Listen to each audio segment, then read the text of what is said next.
آئیے اب سلطان صلاح الدین ایوبی کی کہانی بھی سنتے ہیں۔ یہ اسلام کا مجاہد اعظم، یہ حلال اور صلیب کی جنگوں کا ہیرو، اور جس پہ امت اسلامیہ کو آج بھی ناز ہے۔ اس کے زمانے میں ریجینالڈ بدبخت ایک انگلستان کے شہزادے نے حاجیوں کے قافلے کو روک لیا اور ان کا سامان لوٹ لیا۔ انہوں نے کہا ہم حج پہ جا رہے ہیں، تو نے ہمارا سامان لوٹ لیا، ہمیں جانے دے۔ تو اس نے دریدہ دہنی کرتے ہوئے کہا بلاؤ اپنے نبی محمد کو جو تمہاری جان چھڑائے۔ بس سلطان صلاح الدین ایوبی تک یہ بات پہنچی تو میں نے تاریخ میں پڑھا کہ وہ دانت پیستا تھا، اس کی آنکھوں میں خون اتر آیا، اس میں کھڑے کھڑے قسم کھائی کہ جب تک اس ظالم کو کیفر کردار تک نہیں پہنچاؤں گا چین کی نیند نہیں سوؤں گا۔ پھر پونے 2 سال کا عرصہ آپ سلطان صلاح الدین ایوبی کی زندگی دیکھے، جنگی مہموں کو ترتیب دیتا رہا، دن رات اس نے ایک کر دی، نیند قریب نہ آنے دی۔ جب نیند بہت زیادہ تنگ کر دی تو پھر وہ خیمے کی چوب کے ساتھ ٹیک لگا کے کھڑے ہو کر کے اپنی آنکھوں کی آگ بجھا لیتا، اور پونے 2 سال کا عرصہ اس نے چارپائی پہ لیٹ کے نہیں دیکھا۔ پھر وہ لمحے آئے کہ اللہ نے اس کی مراد پوری کی۔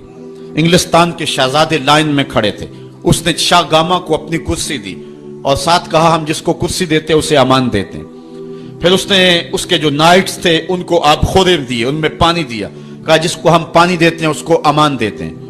پھر جب ریجینالڈ کی باری آئی تو بادشاہ کی رگیں پھول گئیں غصے سے، اس نے تلوار نیام سے باہر نکالی اور اس کی چھاتی پہ چڑھ کے اس کی گردن پہ تلوار رکھ کے اس کے ٹکڑے کرتے ہوئے کہا او کتے، تو نے کہا تھا بلاؤ اپنے نبی محمد کو، محمد عربی نے اپنا نوکر بھیج دیا ہے۔ اور اس طرح اس ریجینالڈ کتے کے 2 ٹکڑے کر کے رکھ دیے۔ یہ ہماری تاریخ ہے، یہ روشن تاریخ ہے۔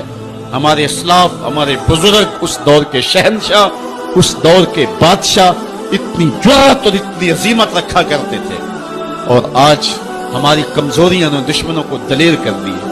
کبھی ایسا بھی اندھیر آیا تھا کہ سرے عام یوں توہین اور تنقیص ہوتی ہو پیغمبر حسن اور پیغمبر جمال کی، اور پھر 1 ارب 40 کروڑ انسان دنیا کے اوپر بستے ہوں، یہ بھی زمانے نے دن دیکھنے تھے۔ تو امت مسلمہ کی موت واقع ہو جائے اگر حضور علیہ السلام کی توہین باقی رہتی ہے، اس لیے امت کو پوری قوت کے ساتھ کھڑا ہونا ہے اور اپنے نبی علیہ السلام